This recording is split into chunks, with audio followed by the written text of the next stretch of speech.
अस्सी साल की आज़ादी। अब कुछ सवाल ज़रूरी हैं। नमस्कार। आज पूरा देश तिरंगे के रंग में रंगा हुआ है। हर तरफ देशभक्ति है, हर तरफ आज़ादी का जश्न है।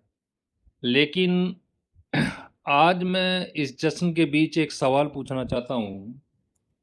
80 साल की आज़ादी के बाद हमने क्या पाया और अभी हमें किन चीज़ों से आज़ादी चाहिए? हाँ, हमने बहुत कुछ पाया है। भारत चांद तक पहुंचा है, विज्ञान और तकनीक में आगे बढ़ा है, दुनिया भारत की ताकत को पहचान रही है। लेकिन क्या सिर्फ उपलब्धियां काफ़ी हैं? आज भी हमारे समाज में हिंसा है।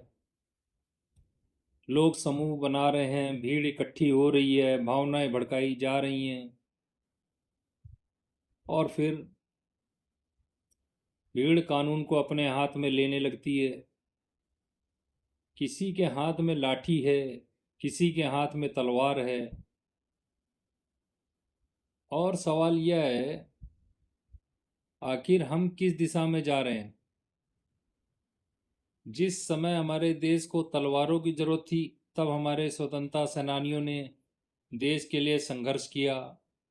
और आज जब हमारे हाथ में किताब होनी चाहिए, कंप्यूटर होना चाहिए, विज्ञान होना चाहिए, रोजगार होना चाहिए, तब हमारे हाथ में तलवार क्यों दिखाई दे रही है भाई?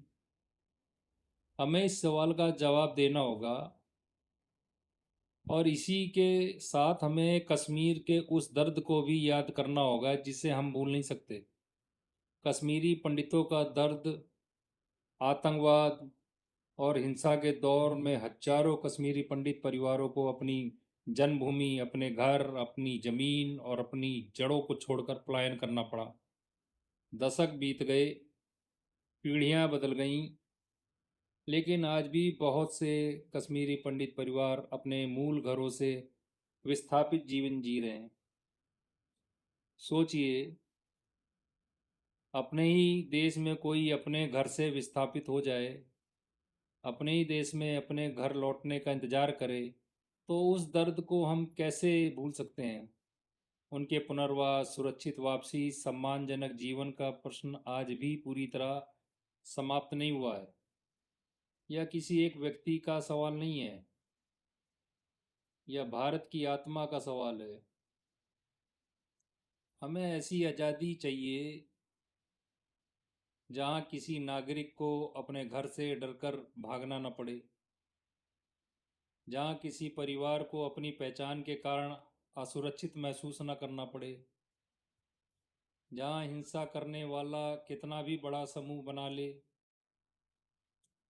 कानून उससे बड़ा हो। और जो लोग भीड़ को हिंसा के लिए उकसाते हैं, चाहे वे किसी भी विचारधारा, संगठन या समूह से जुड़े हों, उनके खिलाफ कानून निष्पक्ष और कठोर तरीके से अपना काम करे। क्योंकि लोकतंत्र में भीड़ न्याय नहीं करती है, न्याय अदालत करती है।